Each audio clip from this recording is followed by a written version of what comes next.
안녕하세요. 주식박사 주린입니다. 영상 클릭해 주셔서 감사합니다. 구독, 좋아요는 제게 큰 힘이 됩니다. 테슬라 관련 이슈가 발생하면 인스타로 먼저 공유 드릴 수 있도록 하겠습니다. 인스타 아이디는 본문 내용에 적어둘 테니 팔로우 부탁드리겠습니다. 오늘은 테슬라가 이것만 성공하면 주가가 폭등할 수 있다고 생각한 이유에 대해서 한번 설명드리도록 하겠습니다. 우선 오늘 이야기를 하려면 먼저 테슬라의 센서에 대해서 먼저 언급을 드리고 싶습니다. 카메라부터 먼저 보자면 커버할 수 있는 공간은 X축과 Y축밖에 없습니다. 그렇다 보니 2D의 이미지밖에 보여줄 수가 없습니다. 이번에 라이다를 보면 X, Y, Z축을 모두 커버할 수 있어 3D로 세상을 바라볼 수 있습니다. 그리고 이번에는 레이더를 보면 X축과 Z축을 커버할 수 있습니다. 그러면 이 설명만 들으면 X, Y, Z축, 즉 3차원으로 세상을 바라보는 라이다만 사용하면 좋지 않을까라는 생각을 하실 수 있습니다.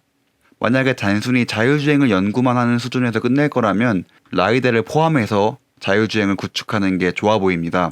그런데 자율주행차를 판매하고 싶은 사람 입장에서는 항상 가격을 생각해야 하는데 라이다의 가격이 너무 비싸서 대량 생산해내는 게 어렵다고 합니다. 그리고 무엇보다 해상도가 낮아 라이다 단일로만 자율주행을 구축할 수가 없습니다. 각각의 센서들의 장단점이 있기 때문에 자율주행을 하기 위해서는 하나의 센서만 활용해서는 안 되며 적절하게 센서를 합쳐서 사용해야만 합니다. 일론은 2019년 오토노미 데이 때 라이다를 탑재하지 않겠다라고 선언하였습니다. 왜냐하면 라이다의 비용이 너무 비싸기 때문에 라이다를 사용하면 자율주행차의 대중화가 늦어진다고 판단했기 때문입니다. 여기서 오해하실 수 있는 부분은 라이다를 쓰면 성능이 안 좋다라고 생각하실 수 있는데 연구 목적이라면 라이다를 쓰는 게 퍼포먼스적인 측면에서 훨씬 좋습니다. 그런데 대량 생산 후 판매를 생각하는 입장에서는 고가의 라이더는 부담스러울 수 있습니다. 미국의 어느 한 논문에서 웨이모어 퍼시피카에 대해서 분석한 건이 있어 그 내용을 조금 공유드리겠습니다. 웨이모어 퍼시피카를 분석해보니 여기에 들어가는 총 무게는 55kg입니다. 이 55kg 중에서 스트럭처가 45%를 차지하고 있고 컴퓨터가 18%를 차지하고 있습니다. 그 다음으로 눈여겨보아야 할 것은 라이더인데 두 개의 라이더를 합치면 무려 28%의 무게를 차지하고 있습니다. 이 두 개를 합치면 컴퓨터보다 더 무거운 것을 알 수 있습니다. 그리고 그 다음으로 설치된 이 시스템이 전력을 얼마나 소모하는지 살펴보면 327W를 사용하고 있습니다. 전력을 가장 많이 소모하는 것은 역시 컴퓨터입니다. 전체 전력의 반 넘게 혼자 사용하고 있습니다. 그리고 그 다음으로 전력을 가장 많이 사용하는 것은 라지 라이다와 스몰 라이다입니다. 그 둘을 합치면 무려 28%의 전력을 소비하는 것을 알 수 있습니다. 웨이모 퍼시피카를 분석해보면 라이다를 사용하게 되면 전력과 무게 부분에서 불이익을 받는다는 것을 알 수 있습니다. 그렇기 때문에 디바이스를 구축할 때 라이다를 사용하게 되면 저전력, 저무게의 전략으로 나갈 수가 없게 됩니다. 테슬라 입장에서는 연구에서 끝내는 게 아니고 판매까지 해야 하는 상황이기 때문에 이런 선택을 하게 됩니다.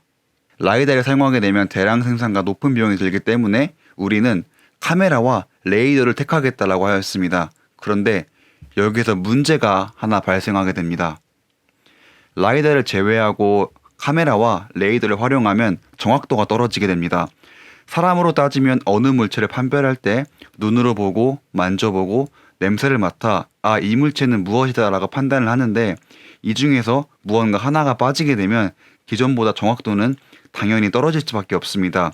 초창기의 라이다의 사물인지 정확도는 90%였고 라이다를 제외한 센서는 20% 이하였다고 합니다. 그래서 테슬라가 선택한 방법은 머신러닝입니다. 머신러닝에서도 종류가 많은데 테슬라는 티처 스튜던트라는 모델을 활용하고 있습니다. 최초에 테슬라가 자율주행 인공지능을 하나 만들어냅니다.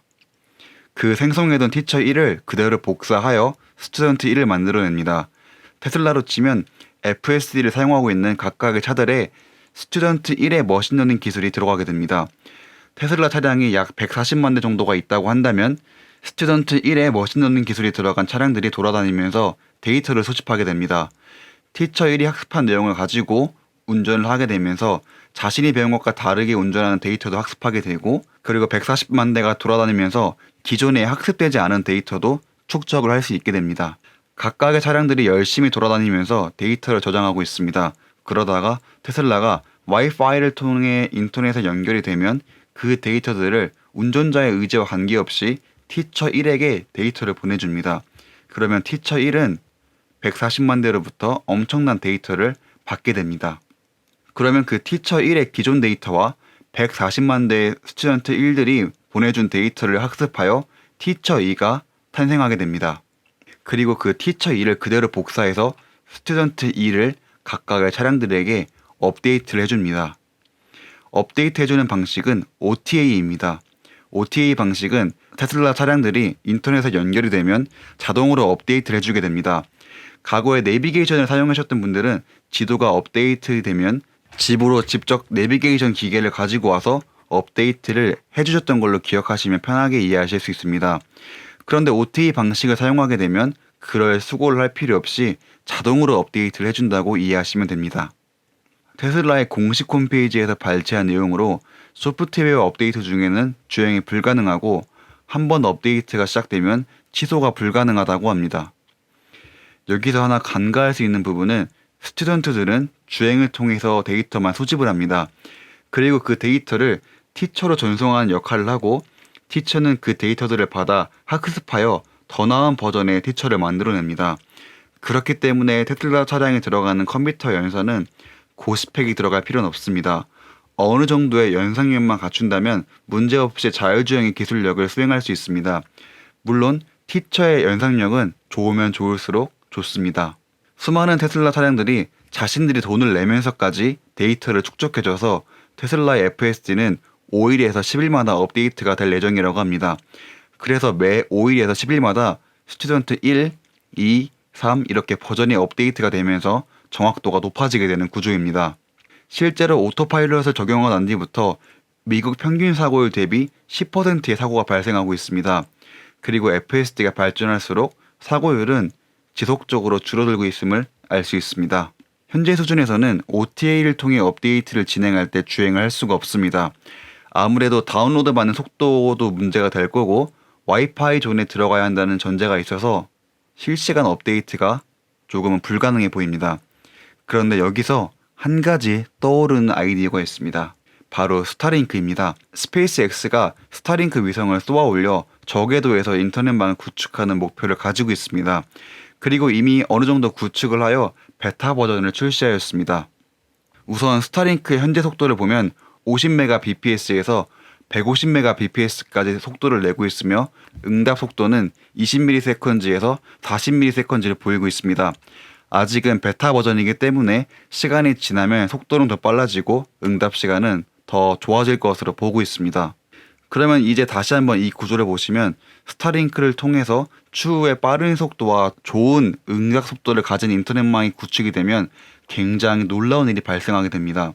지금처럼 차량을 멈춰두고 업데이트를 하지 않고 실시간으로 업데이트가 되는 수준까지 올라갈 수 있습니다. 실시간으로 테슬라의 차량과 클라우드가 연결이 되기 때문에 놀라운 일이 발생합니다. 테슬라 차량에 들어가 있는 고성능 컴퓨터가 필요 없어지게 됩니다. 테슬라의 차량에는 단순히 센서의 값만 클라우드로 보내줄 수 있는 초소형 임베디드 시스템만 들어가게 됩니다. 그러면 자율주행 연산을 어떻게 하지? 라고 의문을 품으실 수 있을 텐데 초소형 임베디드 시스템이 센서 값을 읽어서 스타링크 통신망을 활용해 클라우드로 보내줍니다. 그러면 티처 모델이 그 센서 값을 이용해 어떻게 주행해라 라고 명령을 하게 됩니다. 결국 테슬라 차량들에 있던 스튜던트들은 모두 사라지게 되고 티처만 남게 됩니다. 기존에 들어가던 값비싼 컴퓨터가 빠지고 그 자리가 센서 값을 보내주는 임베디드 시스템으로 변경이 되기 때문에 테슬라의 차량의 원가가 절감될 것으로 보고 있습니다. 그리고 컴퓨터가 빠지다 보니 아무래도 차량 전체의 무게는 감소하게 됩니다. 단순히 차량이 가벼워진다고 해서 무조건적으로 좋아지는 것은 아니지만 차량의 주행 효율적인 측면에서만 보면 무게 감소는 긍정적인 신호입니다. 그래서 오늘의 결론입니다. 일론이 만든 회사들을 보면 각자 어떻게든 연결성이 있다는 것을 알게 되었습니다. 단순히 테슬라 회사에서 할 수 없는 일들을 스타링크가 해결해주고 더욱더 저렴하고 좋은 차량을 만들어내는 것을 알 수 있습니다. 대체 몇 수 앞을 내다보고 있는지 소름 돋을 정도로 무서운 CEO 같습니다. 오늘도 시청해 주셔서 정말 감사합니다.